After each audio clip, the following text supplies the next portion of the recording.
oyo. Maman. Na moment où azaki na kumbate kasi yango wana pe docteur alobisi.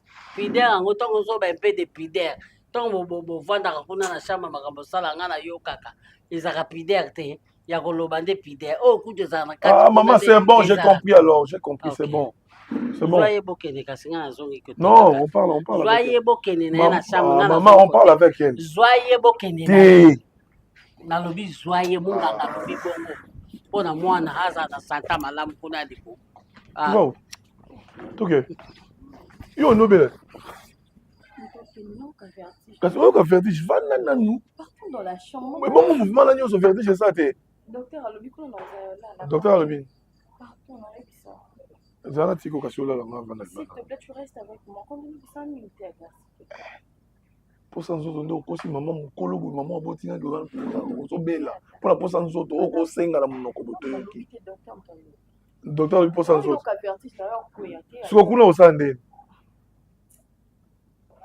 Ngala oka pe bien té.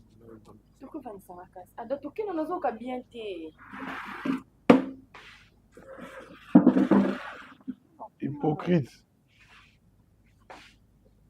So tamboli bien té na kota té. So tamboli bien té. Mais ce que tu as dit, tu as dit que tu as dit.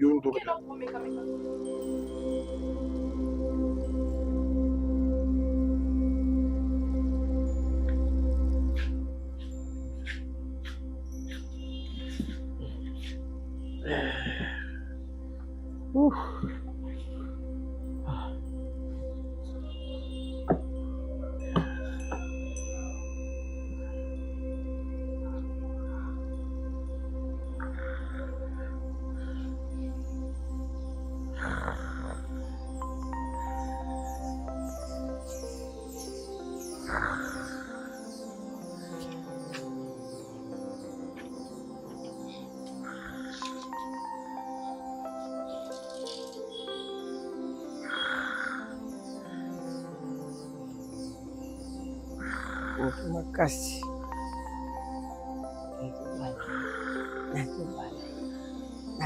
Moi, je suis pas possible. Non. Je n'ai pas de succès. Je comme si je disais ma sang. Je début. Je ne l'ai pas. Je ne l'ai pas. Je ne l'ai pas. Je ne l'ai pas. Je ne suba na bilamba yo osumba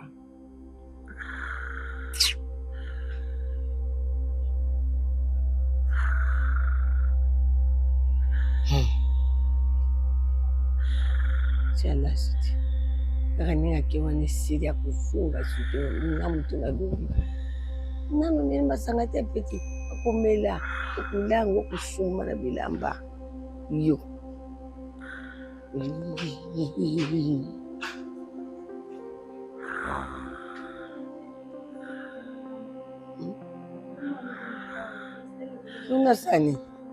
Nasani. Yo kwa naza mama nasa miracle sika ke umela masanga kuna ngana salaki nimuzaka soko ke kuno zuri kama mya masani. Esika ke umela masanga kuna ngana salaki ngana vanja subiri ngata mlango mwa masanga. Make kuna ke utungula le oya mya. Eyo kama buti na ite mama teba msuta mambolo bapendeza na so nasani masanga ye mtameri anga sikuna sani na tomo na subule na landa na bana saka pita. Chadinela. Adama ça va me c'est je pense hein.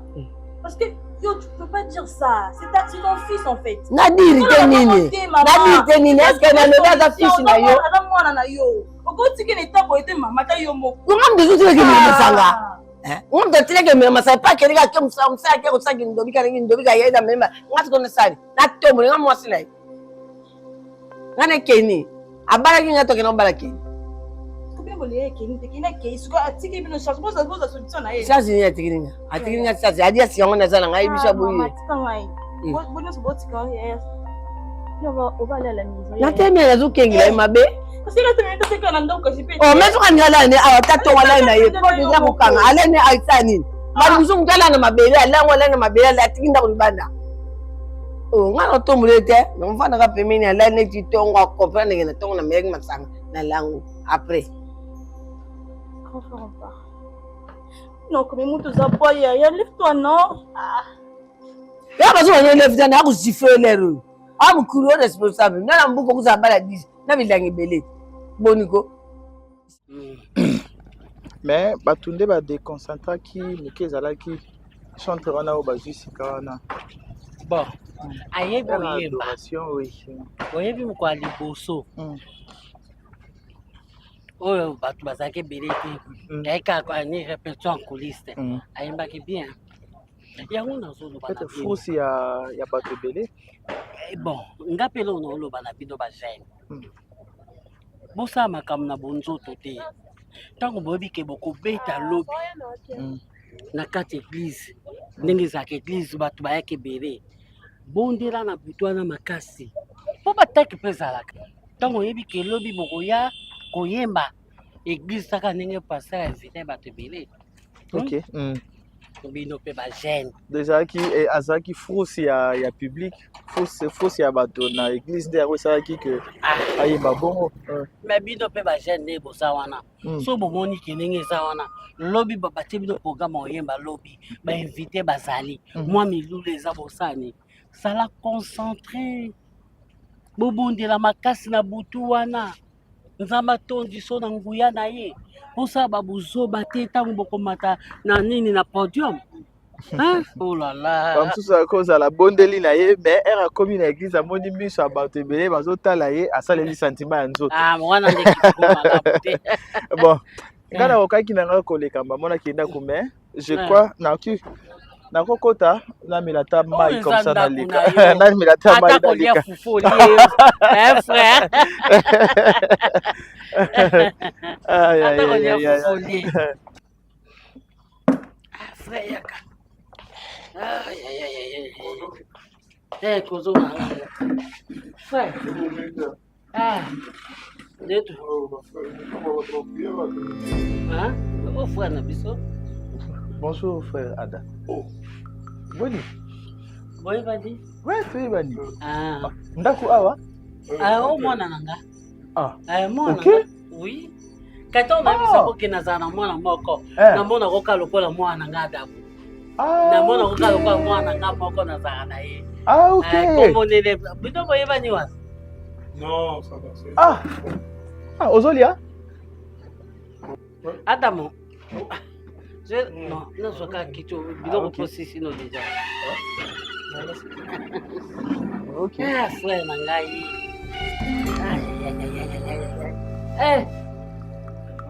Bonjour ma belle, bonne. Ça va? Ah. Nalobi, Oyo. Bonjour papa. Bonjour, ça va? Oh, Stéphie. Stéphie? Bokilo nangai. Hein? Bokilo? Moi c'est ya mwana ngada. Là, moi, c'est Adam. Nzambe soka sungi penza. Kala te tokende ko bala parce que aza pe na mokumba. Mwasa mwana nga. Nzambe soka. Ah, moi c'est ya Adam. Ah, mon cher, tu es fiancé? Kasi boto na sambela Nzambe na nga. Oh! Aza na mokumba. C'est pas vrai. Na yebisaki yo. Na yebisaki bino. Donc na konga bido na solota lota bandoto ya malamu te osambela pona mwana nga na mwasi na ye bona boye kasi bango mi Adamo Bébé Adamo En tout cas félicitations. Adamo Félicitations. Bébé Ada Adamo landa mobile na Bébé bokende koswana kuna te moni docteur ayebisaki oni OK. na peso pe malo. Non, ça va. Net nazabo et bon, pesa nga mai na mila comme ça na zonga nga. Mais ba peso pe olia. Non, ya olia te. Ba sela kinga mayeba mwamba. Mayeba mwamba. Te mayeba mwamba ba sela nga na ndako pa ya koko. Da ifona zonga na kendo liango mwamba yeba mwamba ba chilinga mbisi ya okauka na kati.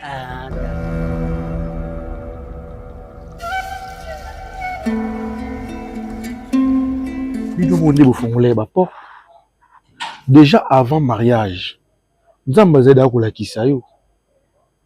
Baba bitumba nyonso wana bakobela na ngai. Yo moko ndozo yo vandisanga awebisanga na loti ba okatanga voile na loti jour mariage ba enlever mbali nanga na loti Nzambe déjà olakisa va prévenir yo et tant au côté de ndako libala toi tu pensais qu'il va combler sili ba combler continuer que les sous sauf que on doit comprendre et l'autre côté et heureusement on doit comprendre on a une comitarté il y a de ceux où il comme là bango bongo temps on va comprendre ngo après dans le monde si je savais à perdre déjà nyonso mais gloire à Dieu au père de l'autre côté ma sœur biso tozaba na Nzambe likambo nyonso ko komela biso il faut to consulter toujours Nzambe et à chaque fois yo bisangobi yaya mokilo soki otambo na Saint-Esprit te mabe ekomela et pourquoi abandonner Saint-Esprit tu n'étais plus contrôlé okomela kotambola yo moko otie molimo mo santo mopandi pendant que la Bible nous dit sans le Saint-Esprit vous ne pouvez rien faire dans la sikoyo biso église nous sommes basés na molimo mo santo et nous sommes obligés na makambo so nokomela biso tobelaka Saint-Esprit orienté biso apôtre Bianga alobaka ngo mikolo nyonso Saint-Esprit bozo yoka yango mais bozo comprendre qui voilà maintenant mais gloire à Dieu le comprendre yango je sais que Nzambe otika yote Nzambe ozana biso toujours et ma belle comme la biso te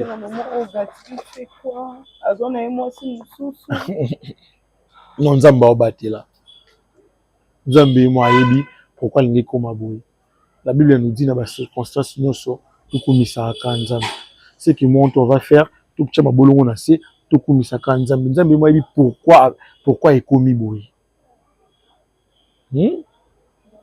j'aime te voir au CK ngana mona batiti doyote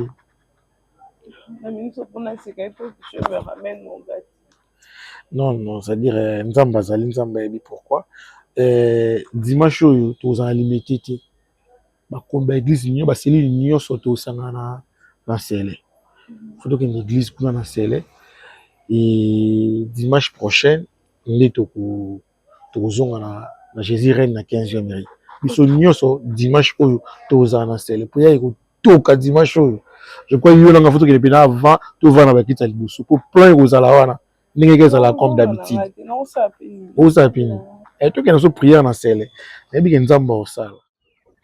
Je sais que tu es un serviteur de Dieu. Je le suis parce que je ne savais pas. Il n'y a pas quelque chose à cacher. Vous savez, dans la famille, il y a des réalités. Ça se passe des fois. Nous commettons de bêtises et par après, on commence à regretter. Mon engagement envers votre fille, c'est des choses sérieuses. Mais ce que tu viens de voir là, c'est mettre pour expliquer la réalité. C'est au niveau moi si c'est une histoire ancienne et c'est pas. Non, Ada, tu ne peux pas me dire que c'est une histoire ancienne parce que la fille habite chez vous. Elle est enceinte. Ben oui, bien sûr. Comment tu peux parler d'une histoire ancienne pendant parce que moi, si Aza présente, Aza Penazine? Il n'y avait plus l'amour. C'est une histoire qui date avant que je rencontre votre fille. Et si je n'étais pas venu et qu'il n'a eu côté maman, tu allais nous dire ça? Oui. Que tu as engrossé une femme à vivre. J'attendais le bon moment. Vous savez que c'était pas facile pour papa Andy Maké à Yambalai. J'étais en doute dans un qui entre balance, s'il te plaît. Non, il y a nous tombons dans la ligne entre balancer. J'aime bien. Et je suis sérieux enfin. Je peux comprendre autre chose. Ada, est-ce que la fille Oyo Azovanda Panayo, c'est une fille bien? Pas à 100%. Pas à 100%. Le comportement naïe, ça va? Comportement même que ça va, mais Bazou Eleki. Bazou, moi je dis que na considéra Bazou on dirait preuve diabolique. Quand une femme t'aime, elle sera jalouse. Si une femme ne t'aime pas, à Otika Yosala tout ce que tu voudras, à occuper Oté. Et la plupart des femmes très amoureuses sont très jalouses. Sont très jalouses. Le jour où yo vivre na mwasi. Mwasi akipaka lisusu makambu na yo te. Asa ilaka yo jalousie te. Obimi, ozongi, osaliboye, azoloba eloko te. Mets ça en tête. Cette femme, il n'y a plus l'amour. J'ai compris. Alingio Lissoute. J'ai compris. C'est quoi ta position? Si je te le dis parce que le but soit le quoi Mibali. Ok. Natiki qui frère nanga pembeni. Natiki qui beau-frère Oyo zali pour nanga pembeni. Si je dois te demander, il y a aussi le choix, il y a bien dans la relation. Continue à fuir à Zapanabino. Pourquoi? Continue à fuir à Zapanabino. Essaye de mettre Billy dans mon pandi. Je ne le dis pas parce que na koutio na mwasi. Je le dis parce que ça m'a fait du bien. Ya kokuta na mwasi et puis moi aussi azana zemi na yo. Et ça choix il y a bien pour nous. Tu peux trouver ça bizarre. Billy c'est ma nièce. Mais si tu veux être heureux na vie na yo, surtout il y a couple. Continue avec cette femme. Ne me pose pas trop de questions. Yoka conseil nanga, continue avec cette femme. Je sais de quoi je parle. Sincèrement, tu m'as trouvé. Ouais, je savais que ça allait te trouver. Je savais que ça allait te trouver parce que et ça la difficile au mona noko azo préféré batika nièce na yeba kende ko bala mwasi mususu. Je te le dis parce que je veux à ce que ozala que tu sois heureux. Et avec Billy, je ne serai pas heureux. Avec ma nièce, tu ne seras pas heureux. Pourquoi? Je sais pourquoi je te dis ça. Ne me pose pas trop de questions, mon frère. Poser ma question, Bélété. Organise-toi avec cette fille, Oyazana Zebi, Lingaye, Lakisaye Bolingo. Concentre-toi sur elle. Te dérange pas, je ne vais pas dire à Billy que j'étais trouvé avec une femme Azana Zemi Nanda Kunabi. Non, je lui dirai rien. Je lui dirai rien du tout. Mais c'est l'autre.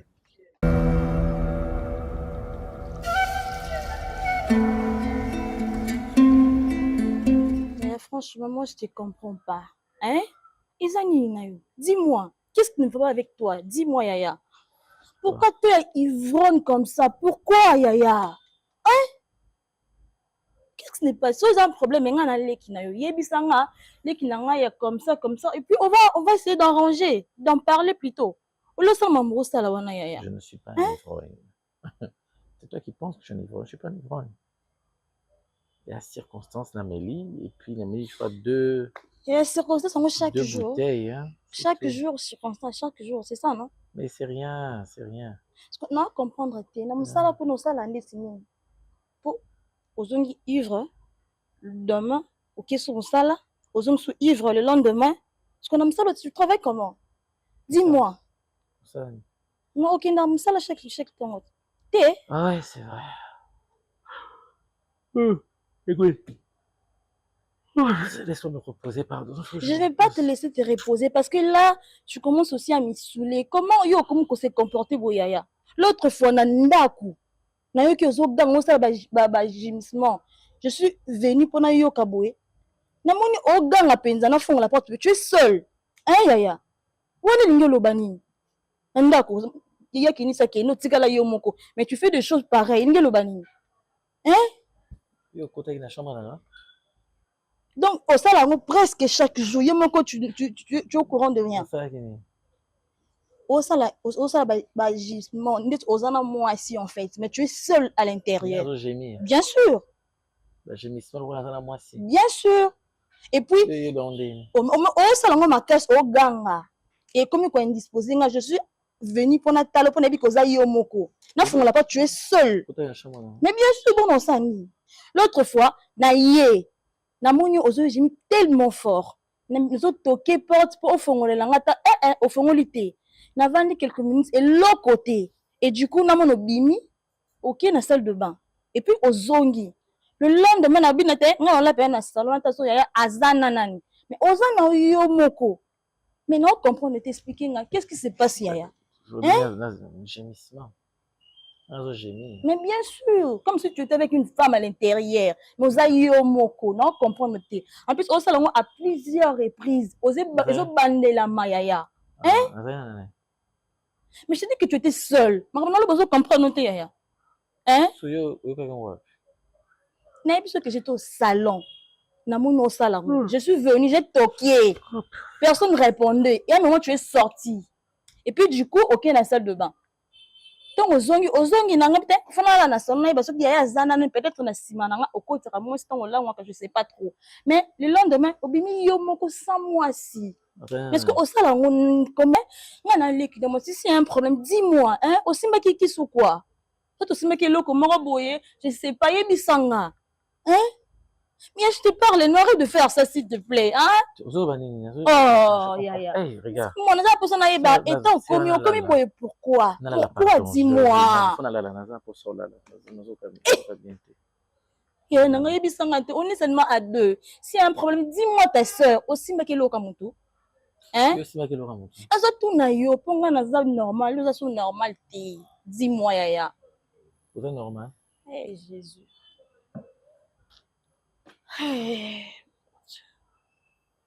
Et aussi singa maele oye bate na sasuni franchement na oye bate nga Ça va chérie, s'il te plaît maman ça va doucement aïe s'il te plaît arrête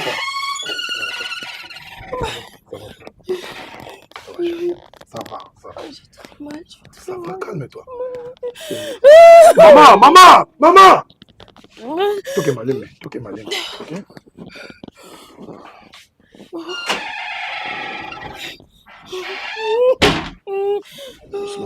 doucement on est fait doucement s'il te plaît Toby Mara non libanda c'était juste trop ça hein Nini mon bébé arrête ça pour ça beauté maman je sais que tu es fort viens on y va. Doucement mon bébé arrête de pleurer doucement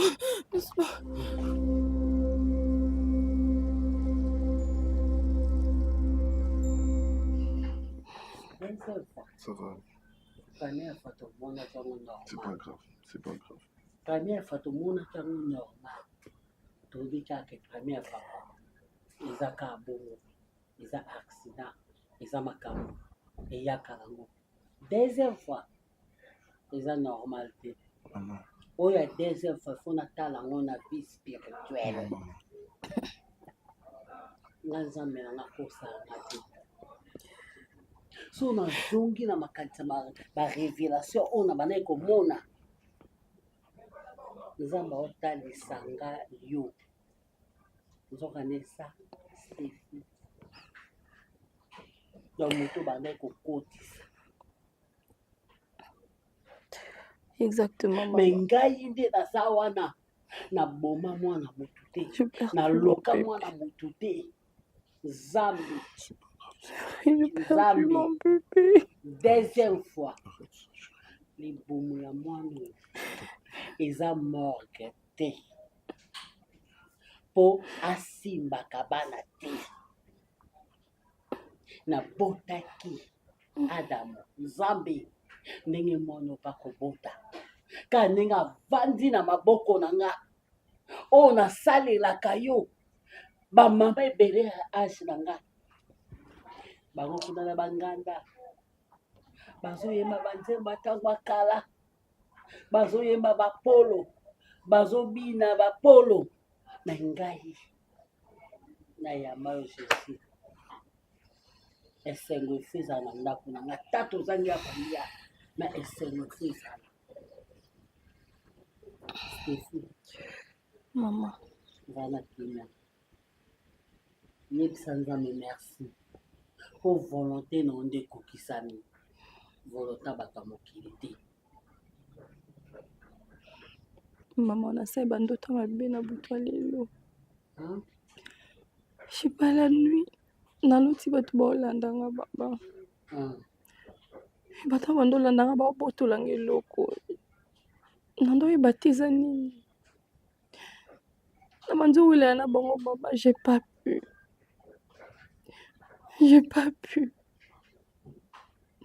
Et puis quand je me réveille le matin, on a perdu bébé là. Oui, ça qui n'a été pour la nuit. Maman, ils allaient quand la bouton à lobby. Je me suis réveillée le matin. En plus, j'avais déjà de douleur, maman. Mais ce que j'ai dit, c'est un vrai bokende. Tant on pas pour que tu aies dit, maman. Nengana arraché le combat pour la Nengana arraché au nom de Jésus. Nengana arraché au nom de Jésus. Nengana arraché au nom de Jésus. Va qui s'en fout, allez tout. Maman. Arraché au nom de Jésus. Maman. Allez, va qui s'en fout. Est-ce que l'hôpital va faire ce qui s'en fout? Mais qui sont baissés et tranquillisés et c'est fait. Il y a un million de comme moi là. Tout ça mais là. Na moni ça habitu mama kasi. Puis ne peut pas liba. Ce qui n'a pas bali bino te ko bote za problème. Ko boza batami pe ko na mboka ya bino. Na mama. Est-ce que bande ko na ba ki comme na makumba? Baby.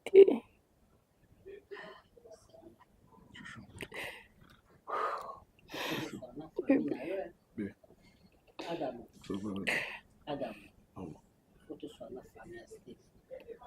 Problème. Il faut tout ça. Pour se n'a pas de pardon.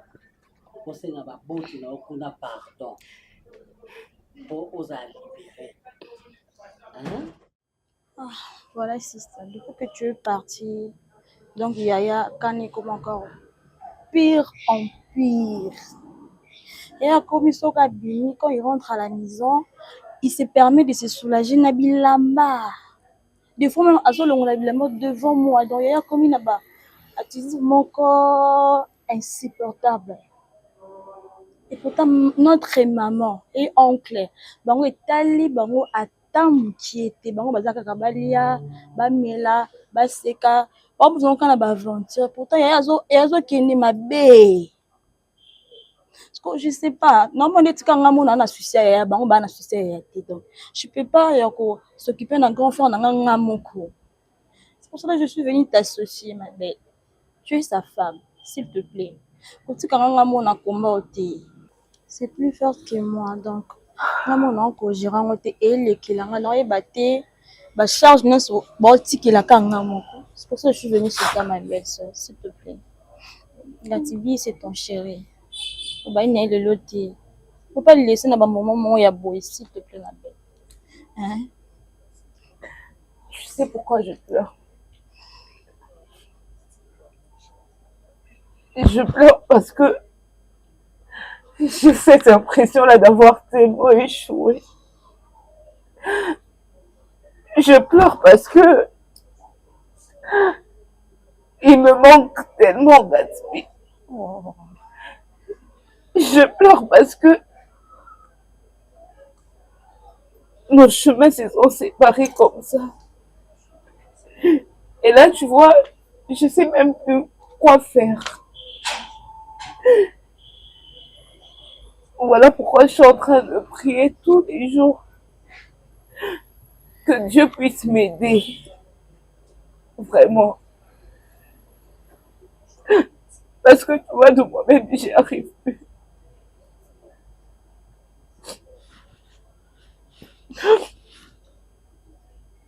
Tu vois, je sais d'où est venu le mal.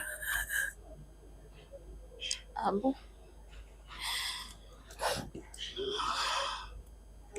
Je sais que c'est très dur.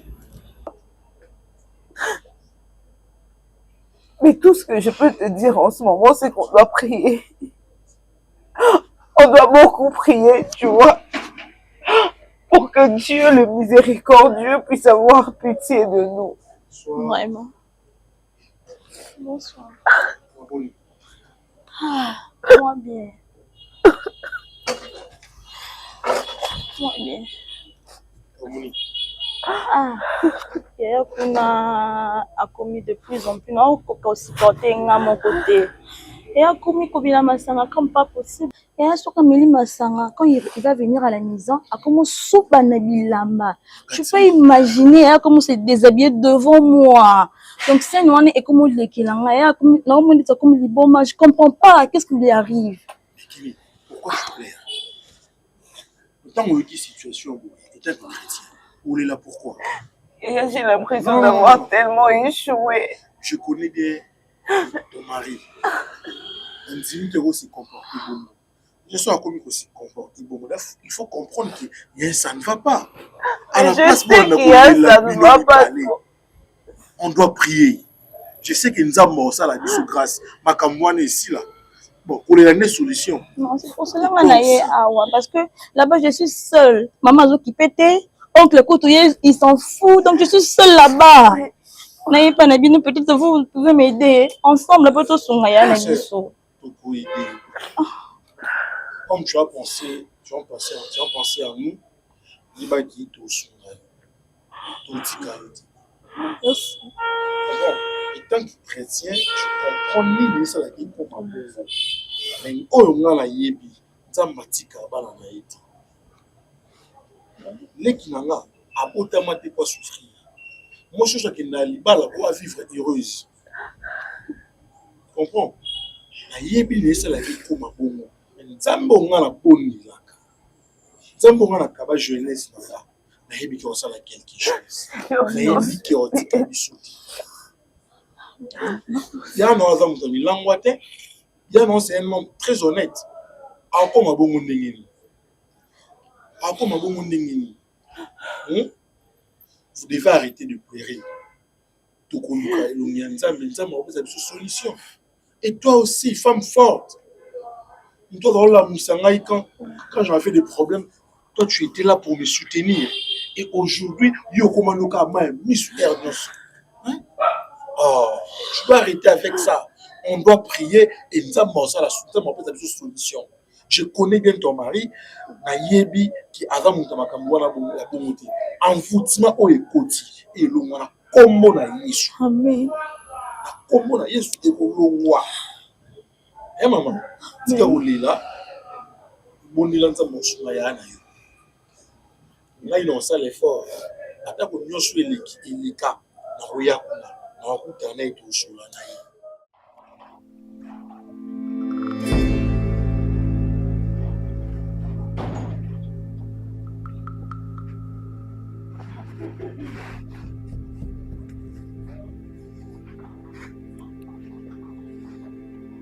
Bonjour. Ça va?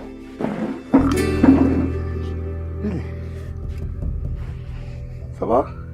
Ça ne va pas. Ah, c'est une surprise agréable. Je pense qu'il y a un coin là. Ah, au fond d'Awa. Non, j'habite pas ici. Je suis venu rendre visite à... Tu es au fond d'Awa? Pas dans les Awa. Papa Leki. Fond d'Awa. Est-ce qu'on peut se fond de pourquoi vous me l'avez au fond d'Awa? Que vous savez comment vous pouvez payer. Comme moi, on va dire. Comment Casito sur la plan. Tu dois se rendre pas là aussi. Là, vous n'êtes pas dans la papa Leki à confondre. Ah, s'il te plaît. Pourquoi vous évitez là? Je t'évite pas. Pourquoi vous m'en avez? Je t'évite pas. Attends, on s'en reprend pas. On va en parler dehors. Non, ça non. Pas ici, c'est pas à Batou. Pas parce que pas na yo. Ne ose pas ta voix. N'ose pas ta voix. Et pas na yo, pas na yo. Arrête. Je sais que je suis. C'est quoi le problème? Pourquoi on n'y pas na yo? Ah, dans la salle on y a. Oui, bonjour. Tiens, combien de temps? Vous avez un téléphone. Madame. Vas-y, c'est ma petite sœur. Pas de problème.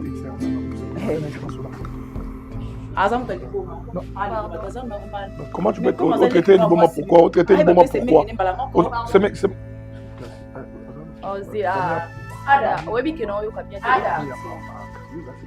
Ada, évite-moi. Nana besoin d'explication et moi fais ça, d'accord? Au moins quand explication fait ça, il y a sa famille maman, ton deni. Na yo comment on est mon. Gare à toi, Ada, d'accord? Madame, s'il vous plaît.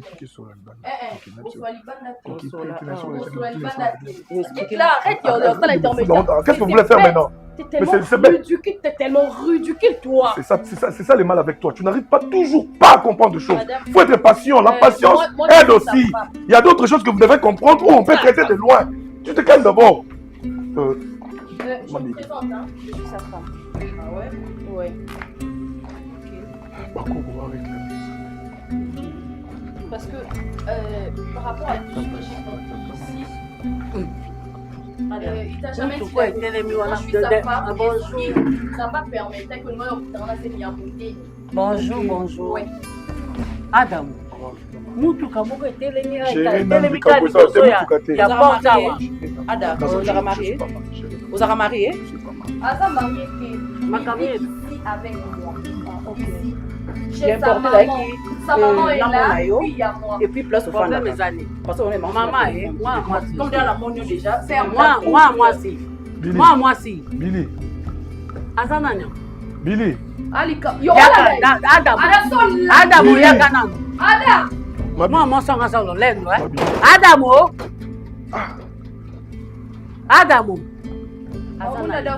Yaka. Je m'en fous. Ozongi point fort que les. Ozobela. Oza kobeta ndenga, babeta bokilo. Mono. Ozongi point. Ozongi point. Fallait partir avec elle, non? Stéphie. Ozongi point. Stéphie. Yo uti kobela te. Maman. Makaba hospital ozongi point. Fallait kobela te. Yo mutu so Adamo, bokanga na biloko na bino bokene. Na bengali bino. Boni bona kwa kokoya crise attention na sina koli. Eza problème ni. Ndumba.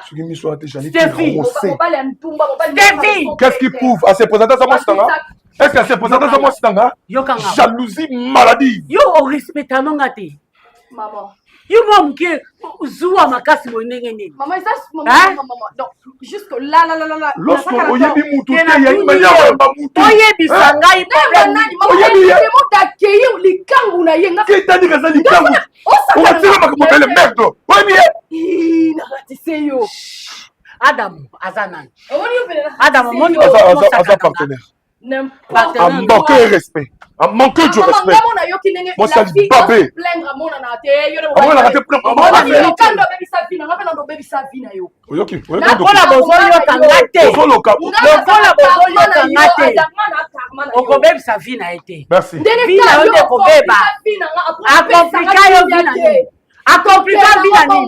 Tala Stéphane lelo bima ka bima ka maman bima ke te bima na lebi kopo toi essaie un peu de respect ma mère karam no kono karam Adam maman Adam kota kuna ngando zo beto kota maman bo sangani ka yes yo bima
Kobanga te tcha elikia ekosima ata bazoseka yo.